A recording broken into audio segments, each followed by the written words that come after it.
In today's video, I am going to explain to you how you can begin starting to develop real estate with little to no money.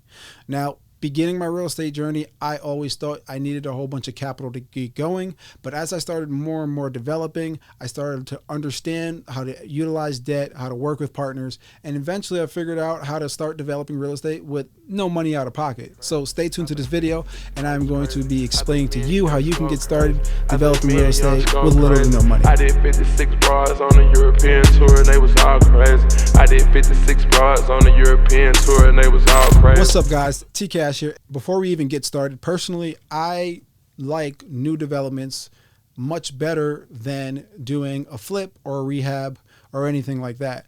My personal preference, but reason being is because a new development, you do get a better product on the market. You get something that's way less maintenance. And the main reason I like new developments more is because it can be the same price that you're going to be all in for a rehab or a flip, but you're going to be the same price for a new construction. So stay tuned to this video. I mean, that's personally why I like new developments better, but I'm going to be explaining to you how you can get into getting a new development with little to no money.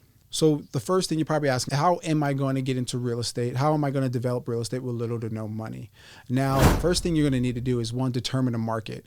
Now, for those of you who want to begin investing, with little to no money, it's probably best that you find a medium-sized to low-size market, not a crazy high-size market where you're looking at land for 300K plus. In the market I am in, Joshua Tree, California, I've come to find land for as little as $15,000 to as high as $50,000. The choice of me buying the land or me getting the land on seller financing, paying the owner monthly installments for the payment, or even bringing a partner to bring up that capital is completely up to you.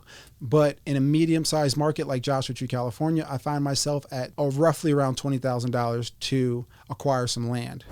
The next thing you guys need to do is to get your lot pre-developed.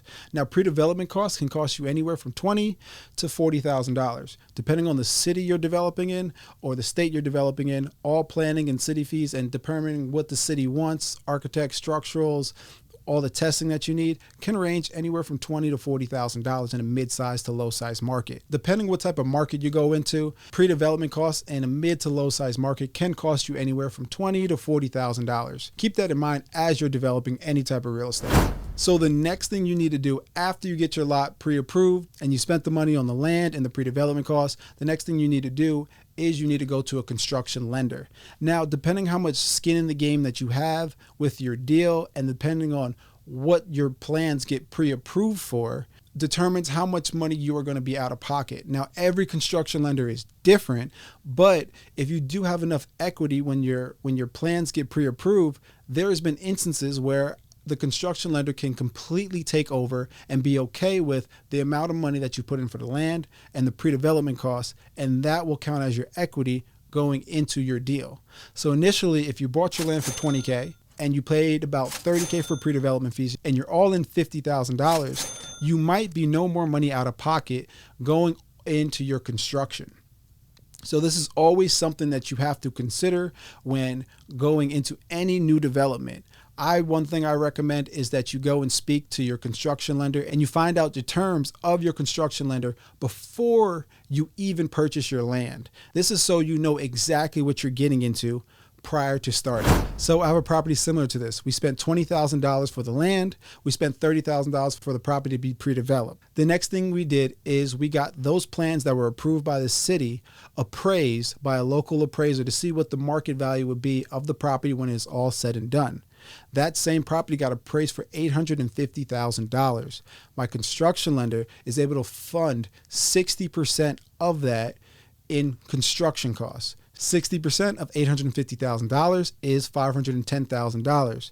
My contractor already bidded me out for the house for $450,000, which means not only am I going to be able to build the property for $450,000, I also have a cushion of $60,000 to get the property complete. I personally like to be 60% of the value of the property because it gives me two options. It gives me enough cushion to sell the property when it's all said and done, and it gives me enough cushion to refinance the property at 75% loan to value. So doing that gives me two options of selling the property or refinancing it and keeping it as a long-term or short-term rental. So doing this now, for me is a $50,000 investment. So let's just even give it a cushion. At max, it could be a $70,000 investment.